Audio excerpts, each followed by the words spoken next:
All right, everybody, welcome back. I'm Emily Moyer, and we are starting a new series today. Last few months back, Gary Warmerdam joined me for an episode of Strange Mosaic. It was titled Navigating the Netflix Realm. We kind of liked the vibe and what happened in that show, so we've decided to make it sort of an occasional recurring series. So this is episode 1 of Navigating the Netflix Realm. Gary is with me. How you doing, Gary? Doing good. Doing good. Gary had a little what are we gonna call it? Like the realm, a little like realm damage. I don't know what it's something we used to call sick, but you're not allowed to be sick anymore. So yeah, it was like maybe a slight avatar degradation, maybe call it that. There you go. But he's rallied and he's with us. So just before we get into what this series will be is during the first segment of each episode, we will discuss sort of like the technology and sort of the culture and characters associated with Netflix itself. And then in the second segment, we'll always talk about like a movie or a show or something that streams generally on Netflix. Maybe there'll be something from somewhere else. Occasionally, I think last time we had something from Prime. So that's kind of how this series will work. But I just want to sort of check in with you and see what's been going on in your reality since last we spoke. I'm in a new reality. I'm in a different place. I've switched into a simulation. So yeah. I'm happy you're out of California. I already told you that, but yeah. How are things in Colorado?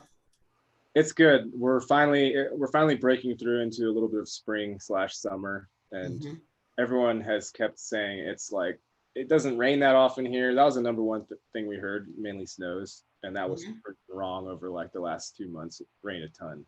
And also people said, oh yeah, go ahead and plant your plants after Mother's Day, but, you know, insinuating that there's no more weather after that. And there was also like a snowstorm after Mother's Day. So of course. So it's not really going as to people's said expectations, which is pretty much normal for the realm for me. So that's not really an issue. But otherwise, like we're doing fine. We're happy to be here. It's Where in Colorado are you again? We're in Fort Collins. Fort Collins. I wasn't sure if you're in Durango or Fort Collins.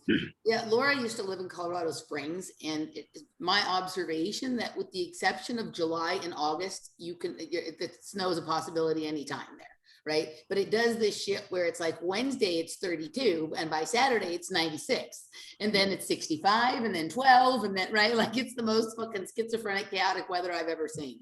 It's bipolar for sure. Yeah.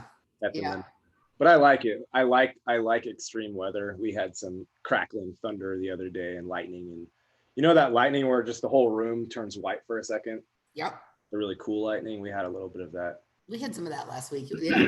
We've had a good amount of rain here as well. So it's just common for Austin. I don't mind it at all because when I was living on the West Coast, Fresno or the Bay Area, wherever we were at, it's always polluted, and the level of consciousness, for some reason, I don't know why, but on the West Coast, it's intense. I have not been able to figure it out. We went up to Oregon and it wasn't any different. It was even worse in Oregon. Like, oh my God, Oregon's crazy. Conceived notions about Oregonians, even that show, I forget what it's called. What was that show? Portlandia, like, yeah, like the idea of quirky sort of, eccentric personalities is just like, it's not a thing. They're more drone-like in Oregon than they are in French. It's pretty crazy. Like have you seen some of the stuff? Like they're trying to pass a bill to basically outlaw meat in Oregon. They're like basically saying, oh yeah, they're trying to outlaw animal husbandry and raising of livestock, and you would only be able to eat animals if they died of natural causes, which of course would make them unedible, right? So they're trying to do that, and then the governor is also trying to make masks permanent in Oregon. Yeah, I can already see like. But drugs are legal, so there you go. I just saw this rock next to the thing, and I kind of like accidentally bumped up against it, and it fell on the deer, and that was completely natural cause, and now I'm gonna eat the deer. Yeah, no, but you know what? They also have completely legalized drugs there, right? And right, well, yeah. So drugs and abortion at any point, abortion like late term, whatever, I think is acceptable there, and drugs are legal, but no meat and masks all the time. So there you go. Okay. Anywho, all right. It's fine. Like it's fine that people are having collapsed lungs because of not enough oxygen intake, right? Like that's healthy, right? Yeah, that's okay. It's good. Yeah. That's good. Help build your oxygen immune system. Yeah, that's good.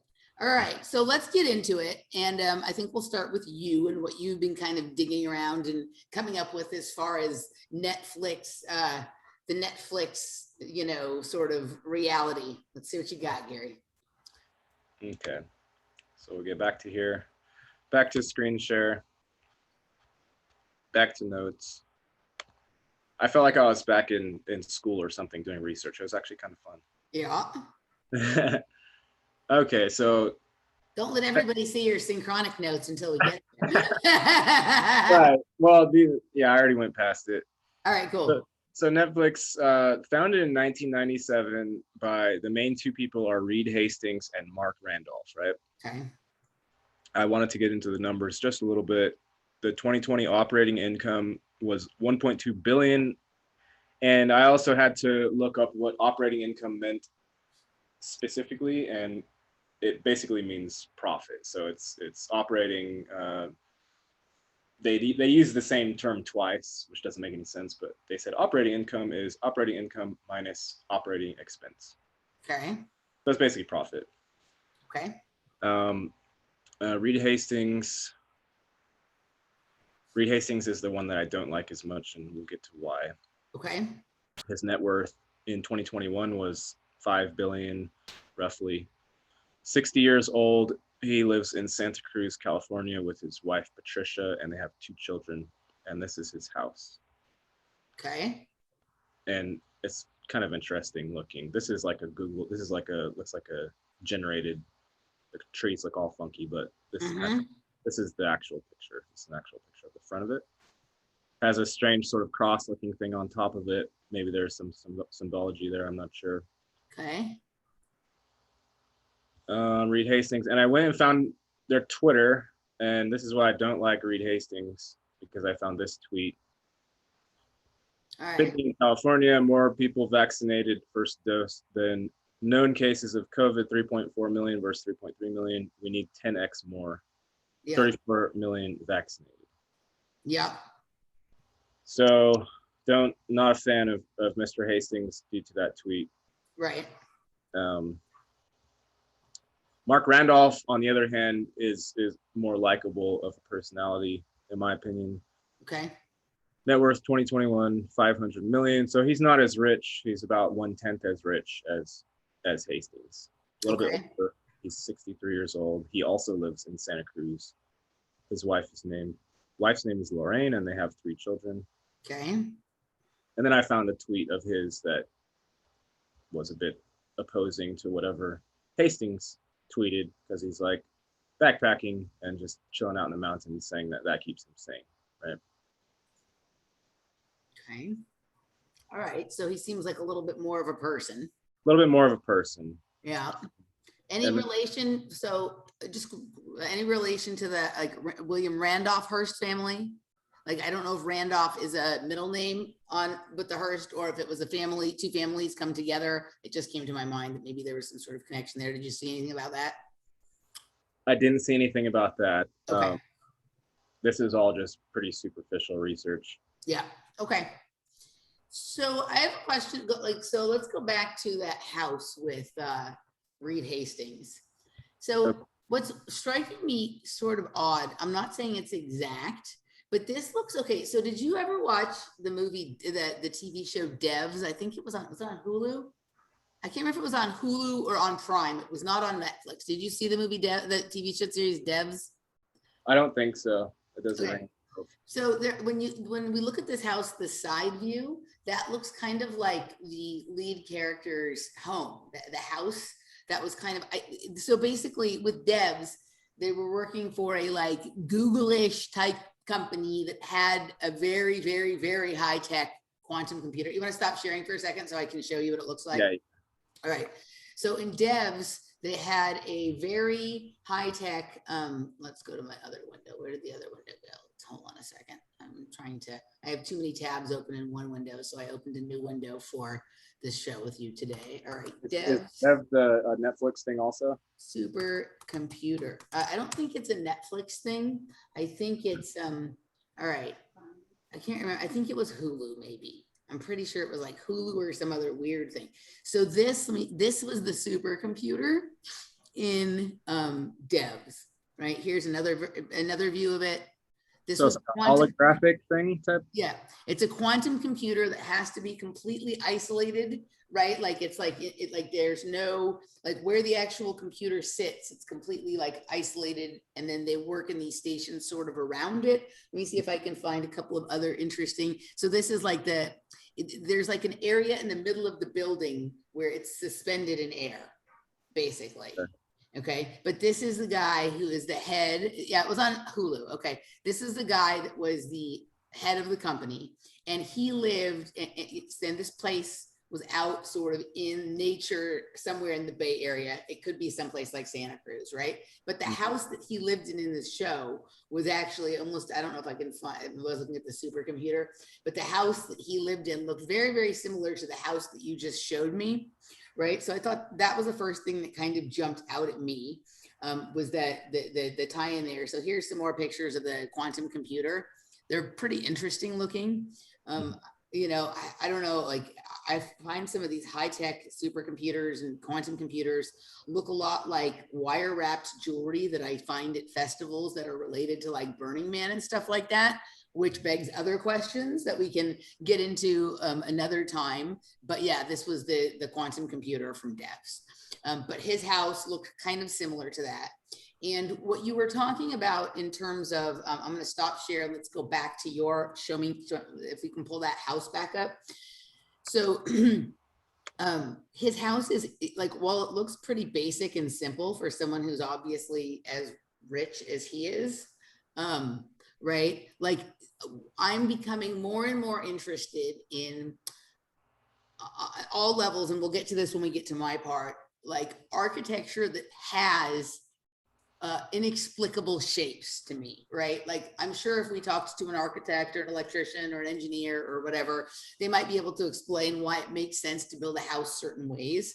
But even within this house, even though it looks very non-remarkable, it's like not a really super snazzy house. I mean, it's nice, but it's not super snazzy. We do have like this thing in the middle that, correct, could be some sort of sigil or symbol on top, but also like what is in this column that is sort of different than the rest of the house, right? And I just wanted to point that out while we're here. We'll get back to that when we're doing my stuff.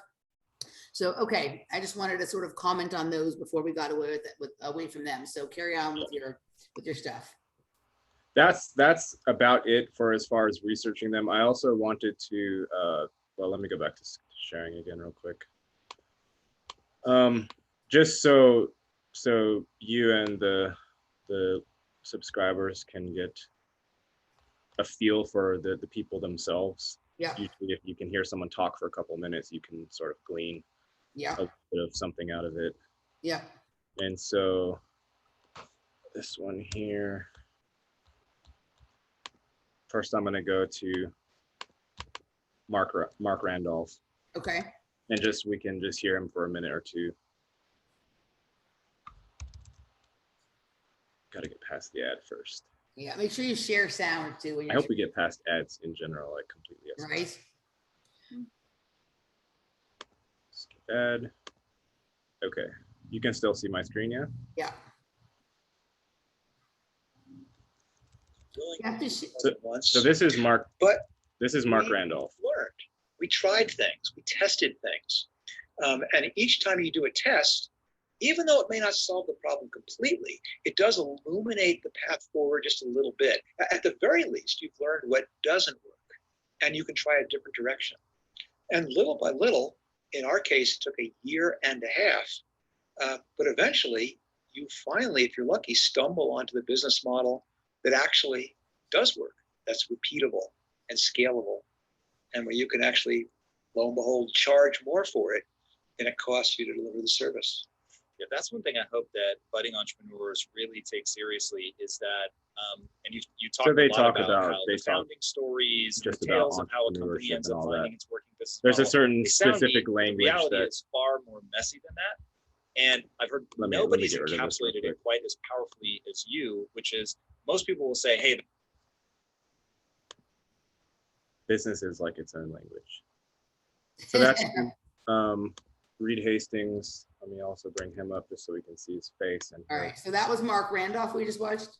Yeah. Okay. And this one, chance of losing their job. Not this guy, it's the should guy that manager tell those employees that their jobs may be at risk? We can't see.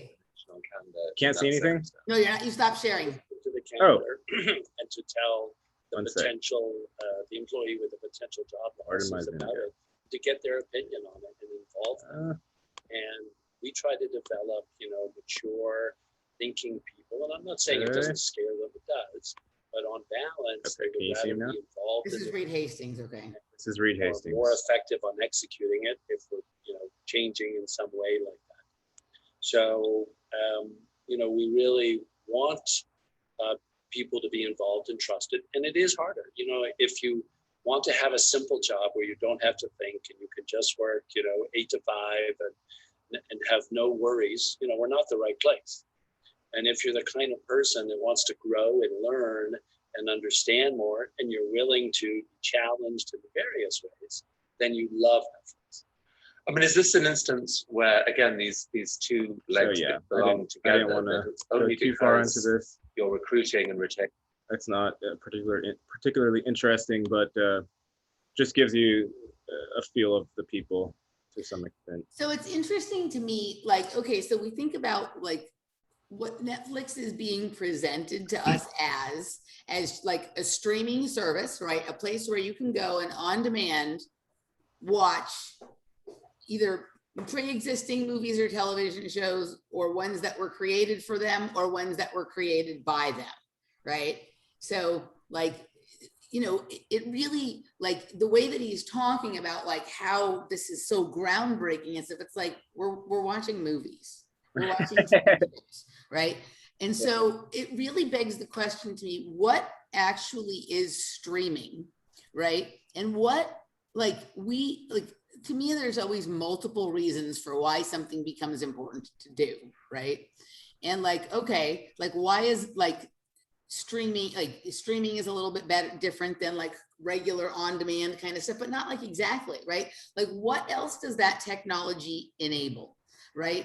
Whatever the coding is, or just you have, okay, so when they mine Bitcoin, they're hashing algorithms. It requires a tremendous amount of energy. How much energy does streaming require? Or does it create energy? And what are they using that energy for, right?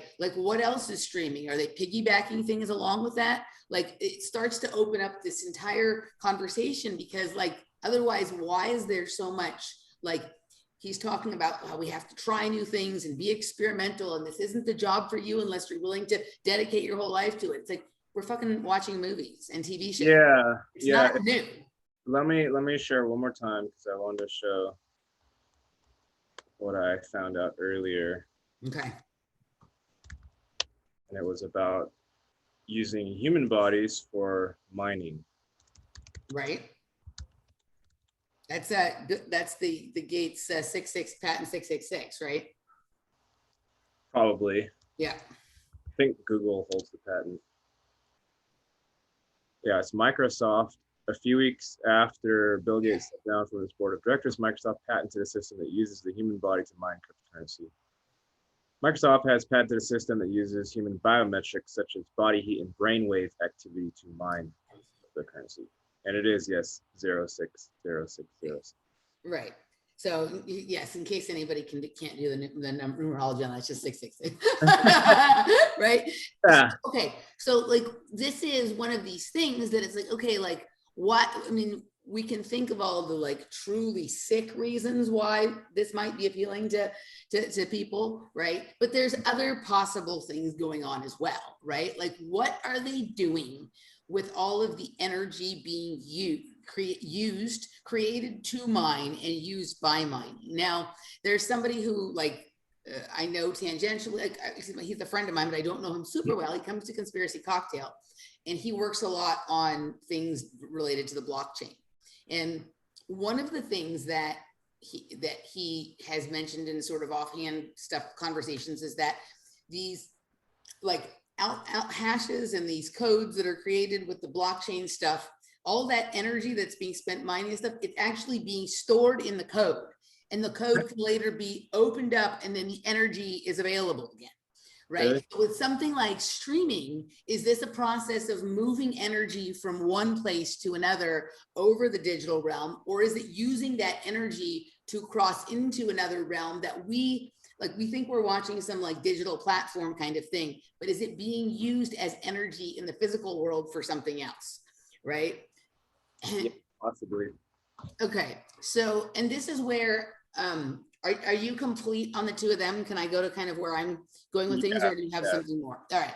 So after our last conversation, I just couldn't let go of what these buildings look like, right? Like the Netflix buildings. So I'm going to pull up the Netflix. So there's the Netflix building in Los Angeles, and apparently there's two of them now, right? So the original one, the one that I like would see all the time off of the 101 freeway, is this one right here, right? Like this one is very visible from the 101 freeway. This is what you see when you're driving into towards downtown Los Angeles from where I was living in the valley.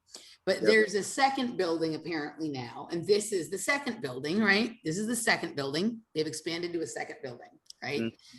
And I just found these so interesting. And I think we talked a little bit about it, that like, you know, these floors, they're like almost separate realities, especially in this building, right? Okay, so like, what if like each sort of different segment represented like kind of a different dimension or a different realm? Like we started kind of talking about that, like touching around that, right? And that was kind of the first time I had thought about that as we were recording. And it stuck with me. And then when we got here to Austin, and this one is interesting to me. This one looks like old film strips, right? Like if you look at like, you know, have you ever looked at film strips? Yeah, like the individual little windows, right? Yes, right? It kind of looks like that to me. So then I get to Austin, and in Austin, there's this building. It's called the Jenga. People refer to it as the Jenga building. Okay, so you see that, like, I'm trying to find the one that is like the most startling view of it. I'm trying, which one looks the most in that one, you can see it pretty well. Here's it, like, right. Okay. There's all different angles you can look at it from. There's like, look at, right. This is the one that I see when I'm out on the trail. This is how I see it. Right. Okay. So I'm like, this is a fucking lot of work to make something like this. And yes, it's like interesting to look at, but it also does some interesting things to the Austin skyline. Like there are a lot of buildings in Austin that are seemingly asymmetrical. Mm-hmm. If you look at them from certain angles, and from other angles, they look, this is an interesting viewpoint on it. Look at that. Yeah. Okay. With the sky. So I started like really playing with like, what is going on with these buildings? Like, sure, it looks cool, right? But like, this is a lot of trouble to go to. There has to be multiple reasons for this. And I have started to think, not just based on this building, but this building has, I wouldn't say the most possibilities for me, but the one that like I have a more clear theory about this building than the others. I think all the buildings in downtown Austin, the newer ones that have been put up since I left Austin back, 15 years ago or whatever, I think they're technology, right? And I think they're buildings, like when you see the Netflix building, I don't think it's just the building. I think the building is the technology. Like, I think the building is the supercomputer that is running Netflix. I don't think they're housing servers inside. I think the building is the technology, right? And here, there's like, have you ever seen like, there's like an online job search thing called Indeed, mm-hmm. right? That building here looks like a fucking computer server, right? I'm like, that is the database. They don't have databases inside. The building itself is the technology, right?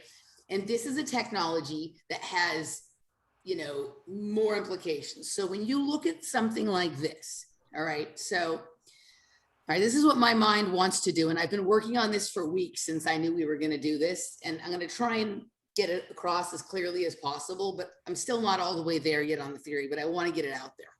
All right.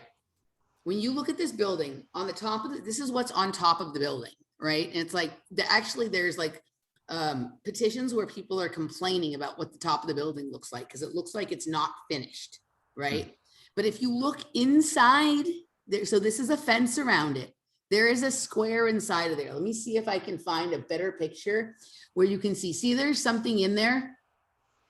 There's like a cube in there or something? A cube in there. And then remember what I showed you with the devs supercomputer? Uh-huh. Right? Like, I'm just saying, look at this. Right? Look at this. Okay, like, I'm not saying that that's what it is, but my mind is doing something. There is a column that goes up the whole building that the top of it comes out there, right? There's one central core and everything else is built around it.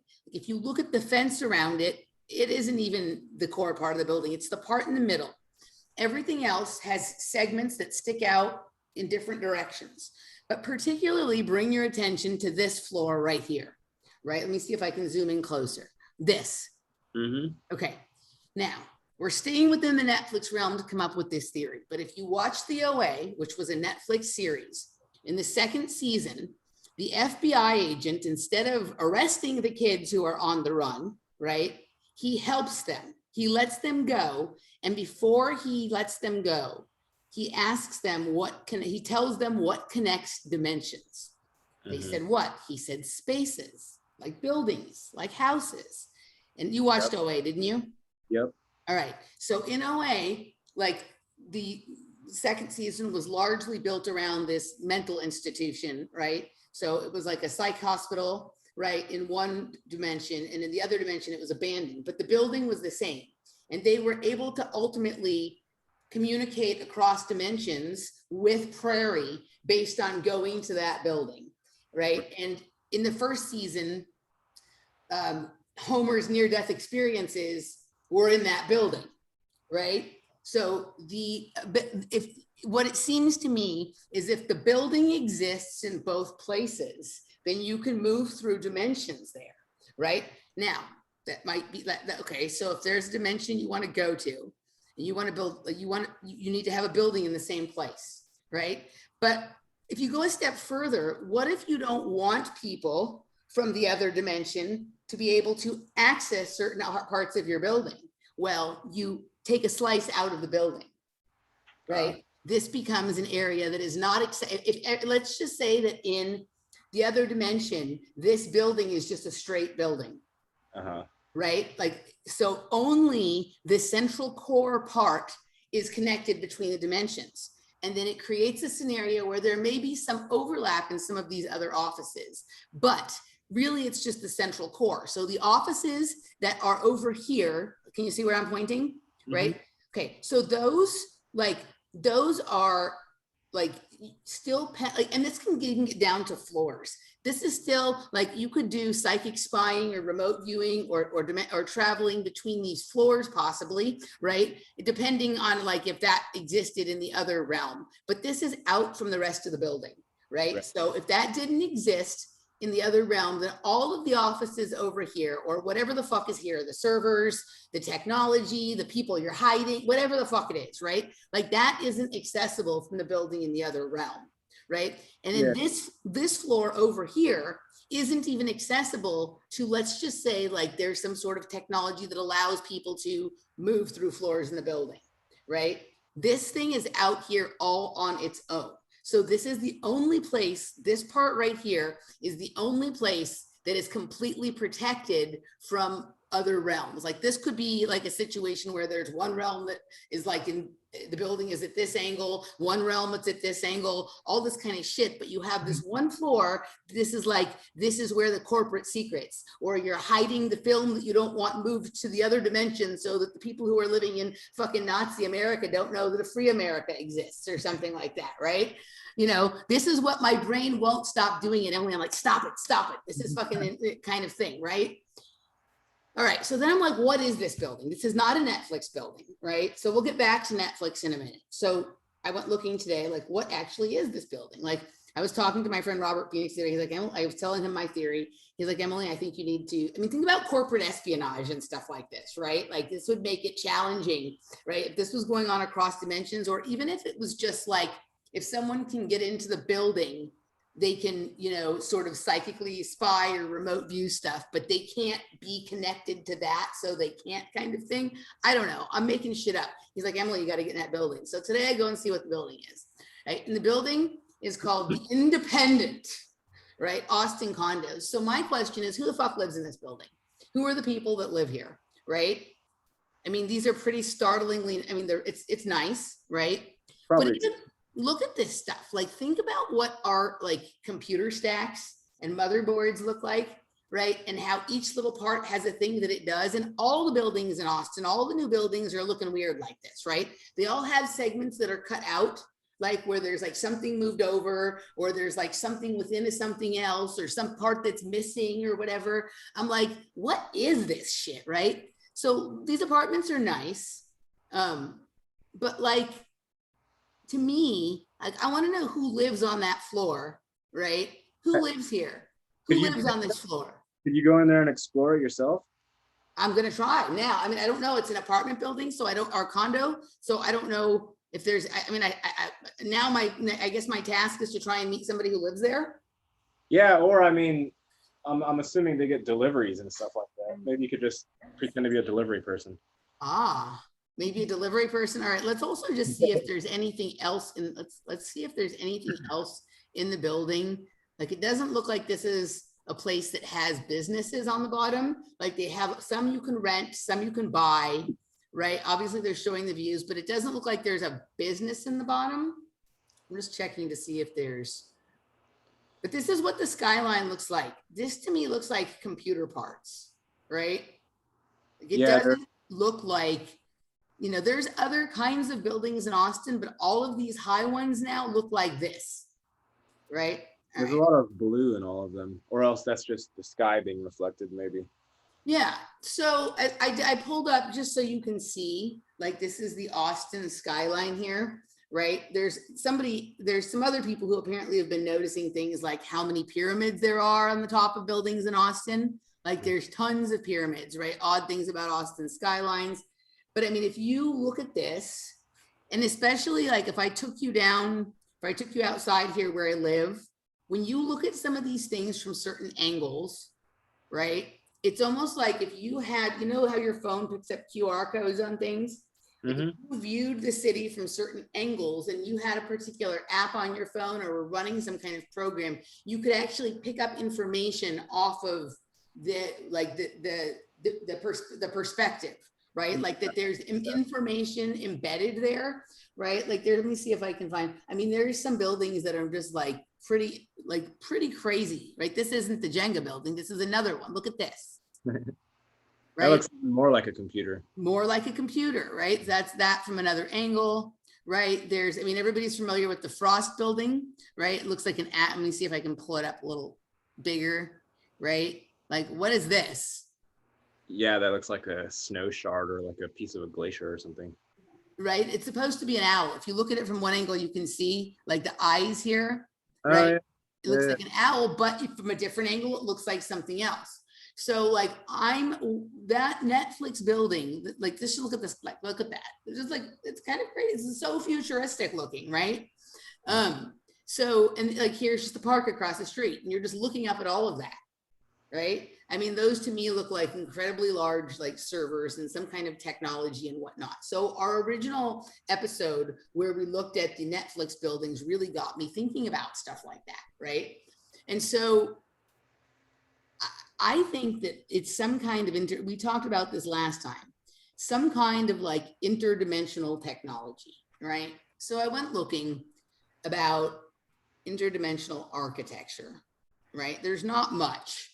But you see things like this, and there's actually a building that they're working on downtown that looks a little bit like this part here, right? Like these are from video games, right? Like I found one set, I don't know if I have it open on this window, right? Like here's a video game called Interdimensional Traveler, and look at what the buildings look like. Yep. Right? Then there was one that was like, look at these. That looks like Minecraft. That's Minecraft, right? Okay. So there's, I I was looking at some of this stuff, and look at this, like there's, like obviously we know about the pyramids being stuff like this, but there's buildings in downtown Austin that look like that on the top, right? I saw there's stairways like this in all of like the Capitol kinds of buildings, right? I think we're moving from like the sort of Tartarian interdimensional portal kinds of buildings to this stuff that looks just like computer stack kind of stuff or whatnot. Look at this one, was interesting. This was an interdimensional way station in Minecraft, right? So like when I look at this and then I look at what the top of that building looked like, in fact, there's even a building in Austin with a tree on the roof. Let me see if I can find it. Building in downtown Austin.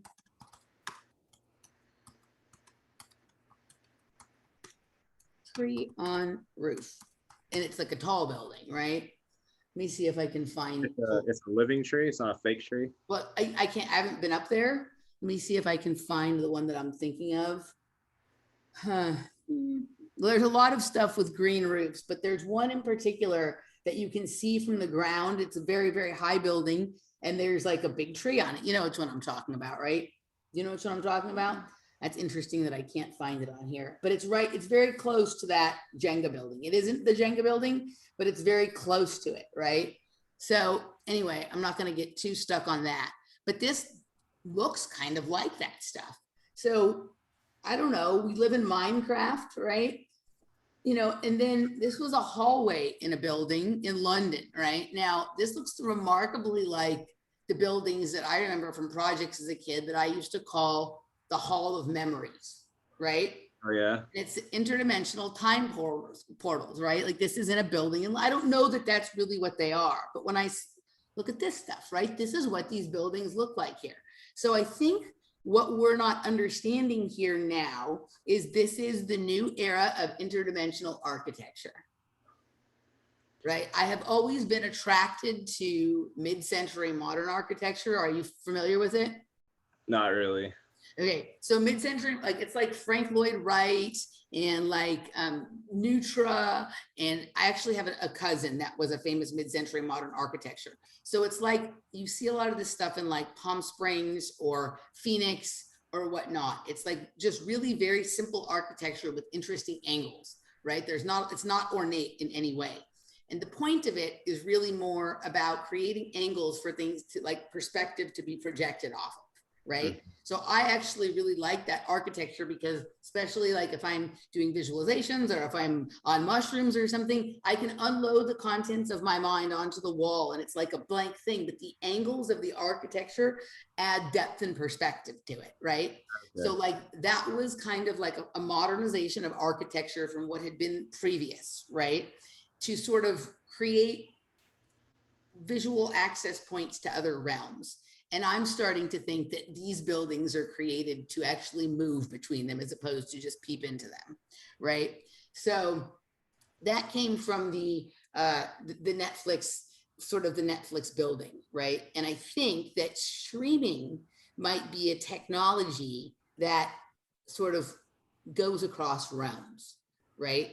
Like in a different way than some of the other stuff. I think blockchain may do that too. I think one of the things why you have someone like Elon Musk who's so interested in cryptocurrency is I think that like he sees that as a currency that you can take with you to other places besides just here on Earth, right?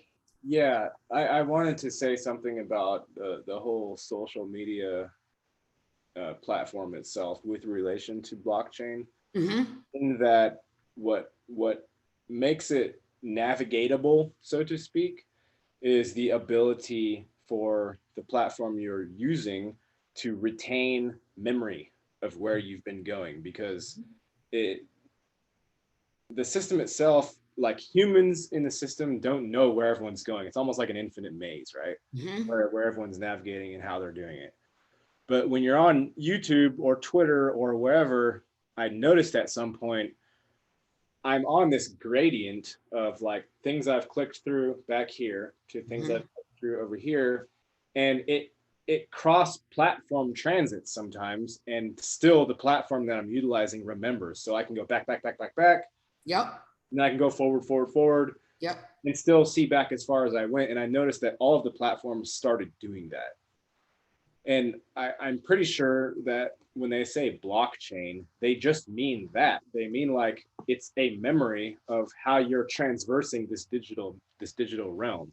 And the blockchain of crypto is just that same memory keeping mechanical means, however they're doing it, as applied to financial transactional record. Right. Yeah, no, that makes sense. And then when you can actually move that theory here then into the architectural realm, right? So only like there are a few spots, right, where it's not on the chain of blocks, right? This is outside of the chain of blocks, right? So if you make your transaction or your deal or your whatever over here, it's not recorded. You're not going to be able to do that. Right. You have to actually step outside of the chain of blocks, right, to access this. So that's kind of interesting. But it also, what you were just saying made me think of another thing, right? Like we hear about how we're going to be forced into living in smart cities, right? Like smart cities are part of the Green New Deal, right? Or the green evolution, right? Well, if we're living in a city that's smart, then wouldn't the buildings be intelligent, right? And so like, remember our computers used to say Intel inside? Like they used to have a little thing, you know what I'm talking about? Yeah. There was like the little Intel thing. So imagine if you had, the building was the server, right? And think about like how inefficient it is to have all these servers out like in Bluffdale, Utah, and all the water that they have to use to cool it, to this and that and all that kind of stuff, right? If the building itself is intelligent and the people inside bodies are being mined for the energy to like run the server, right? That is holding the information for the businesses. Like instead of the businesses having the servers, the building is, and instead of, you know, using energy the way we always have, the people are providing the energy. Like if people have done, you know, go listen to Sophia Smallstorm or Alison McDowell and talking about the piezoelectric crystal system in the body, right? We're the perfect batteries. Right. And so, you know, you have all that inside the building. So the people are actually powering the building and the things that it holds, instead of like, we think of like our building has air conditioning and it keeps us cool, right? Like we're actually powering up the buildings that we work in, that we live in. So it would make sense to me that smart cities would have intelligent buildings, right? Buildings with Intel inside. And then like, you know, these are basically, I mean, we're like solar batteries, right? Think about this movement towards solar. And actually, one of the things I found about these buildings is that a lot of them are solar panels.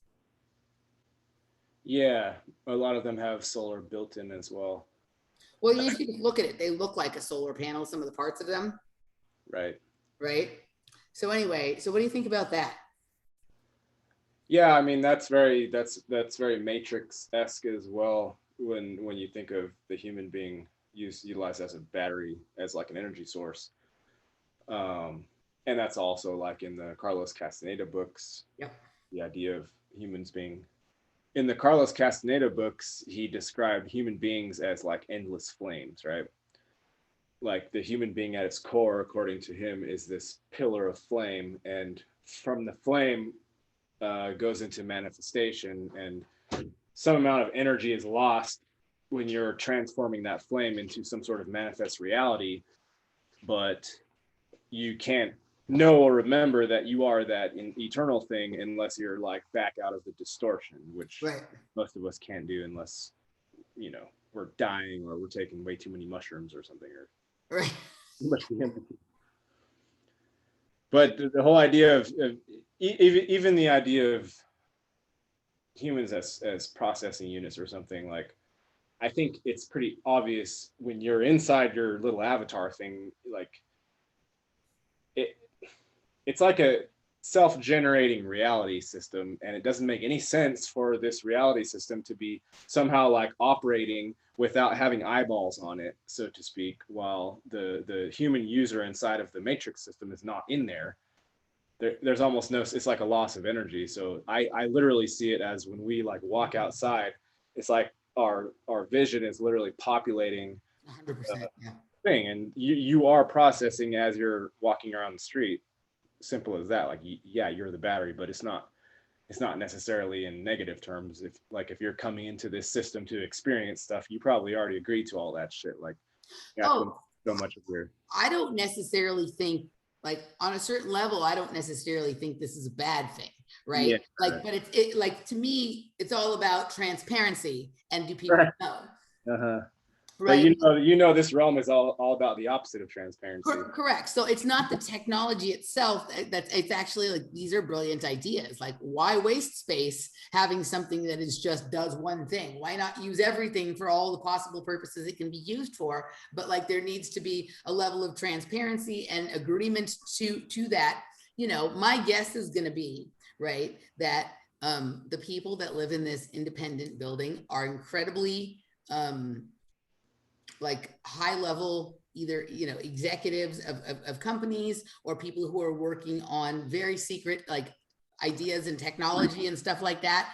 And their placement in this, I mean, it's called the independent, right? So it's like, it's kind of like, it sort of states that, but I think that there's some level of like firewall protection that this building sort of provides. And so when somebody is there, when somebody is living in Austin to work on a new technology for Apple or for Dell or for Oracle or for Tesla or any of these companies that are here, they live in a place like that because their minds, right? Like we live in this completely hackable world right now, right?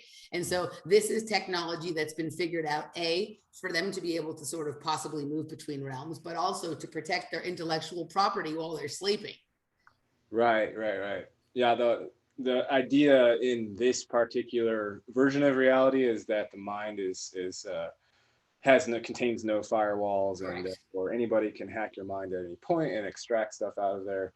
I don't think that's a thing outside of this realm, and that may just be presented by people who that idea would serve, because like I know there are not just beings coming in through my mind and extracting stuff, because I would know, like, that's like your private area, and if something's coming and trying to like just sneak shit out, like you're gonna know somehow, I would imagine.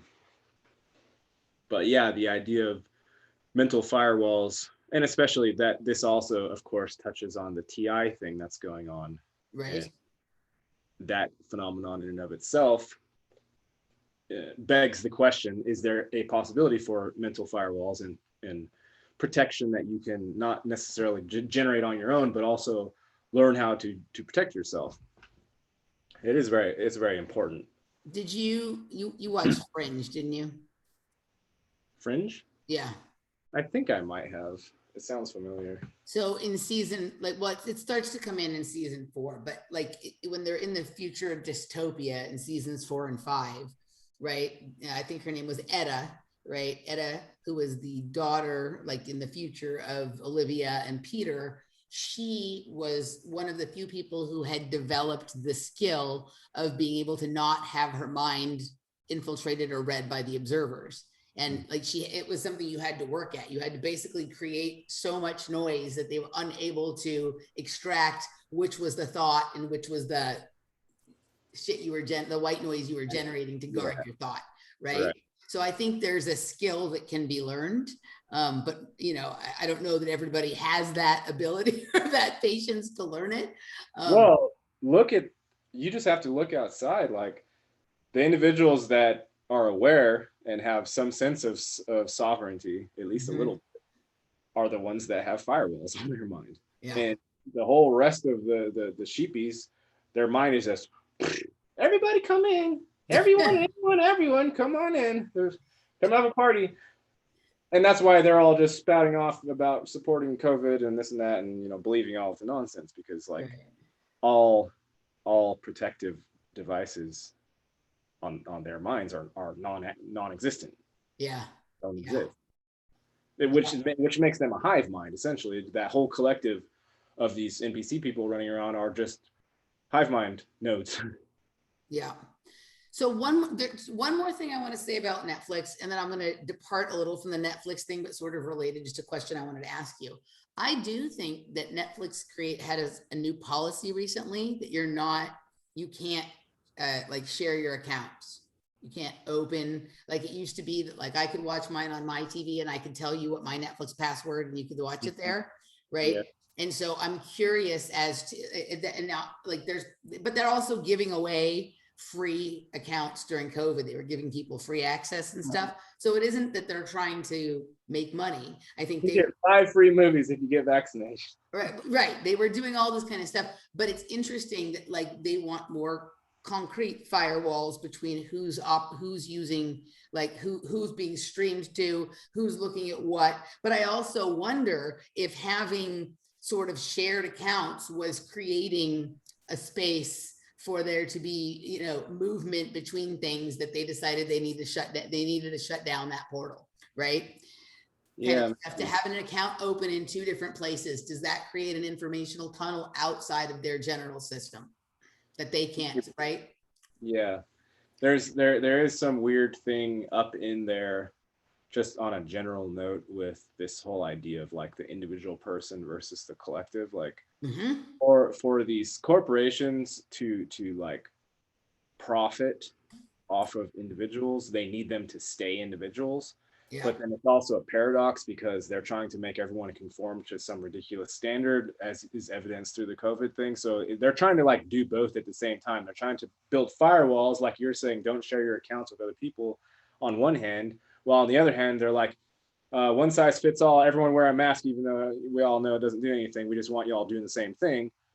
So like, it's like the whole Ouroboros thing. The hand is warring with the other hand while trying to not let each one know, oh, they're both hands are on the same body. It's like that type of thing. The whole idea of having wealth in the first place involves that idea of like, let's do this and pretend we're not doing it at the same time. Yeah. All right. So the last thing I wanted to ask you, because it's sort of related to this part of the conversation, and then we'll move over to the patron section and talk about Synchronic. Have you noticed anything slightly different about the people that you might term NPCs in recent weeks and months? Aside from some of them not wearing masks because the TV told them that they didn't have to wear them, not much. Okay. So one of the things that I've been really it's the weirdest thing ever, right? So I where I live here, I live just like off the Colorado River. It's dammed, so it's like a lake down here, and I go out and I exercise around the trail almost every day, right? And so like that's my new sort of game board for sort of like playing my game in the realm. But there's all these people that like, okay, so I can sit here and talk with you, we can have this conversation, and if I went out there as soon as we're done, not everybody, but all the people that like I would formerly have just been like termed as like maybe like not really noticeable or background people or NPC kinds of things, they now will have tattooed all over them or on their shirts or anything, everything referring to that which we just talked about. Really?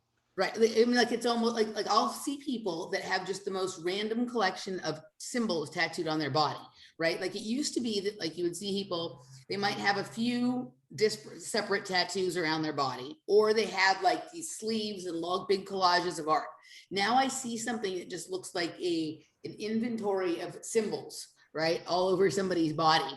And like, doesn't even necessarily, you know, they're not correlated to each other. It seems odd that somebody would have this tattoo and that tattoo, right? And they usually are just like, they don't even notice that I'm there. They're just kind of powering straight ahead or whatnot, right? Like, you know, there's some people I see out on the trail that are definitely very aware, and they see that I'm aware, and they're aware of the other people that I'm looking at going like, what the fuck is this?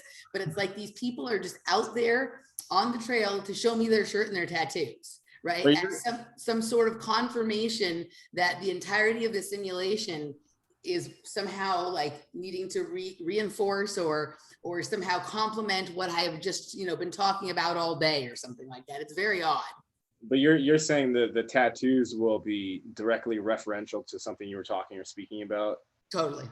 Okay. And I'll see multiple people with similar tattoos, right? Like kind of thing. And it's, I mean, t-shirts, you know, like baseball hats, whatever, right? Like this, there's all these like stickers and graffitis around.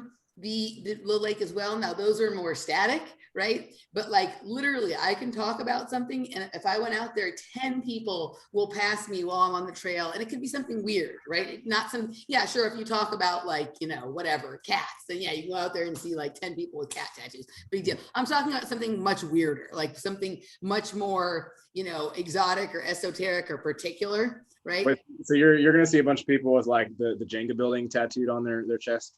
No, but it might be that like I go out there and I see somebody with like Netflix tattoo. Like, why would somebody have a Netflix tattoo, right? Or I can't say I've ever seen anybody wearing a Netflix shirt, but then there would be one, right? Yeah. Today, not yesterday, not tomorrow, today, right? They love Netflix and chill that much, like right. You know, so anywho, I just was curious if you have experienced anything like this, where it's like it's almost like the NPCs, you know how when you watch like sports, like the athlete has like patches from their sponsors on their like their NASCAR jacket and stuff like that, right? It's like these characters are here sponsored by, you know, like didn't it used to be on Sesame Street, like today's show is sponsored by the letter A or whatever, right? It's like that, right? Yeah. Yeah. I just wondered if you'd seen any of those in your reality. Not noticeably, but I think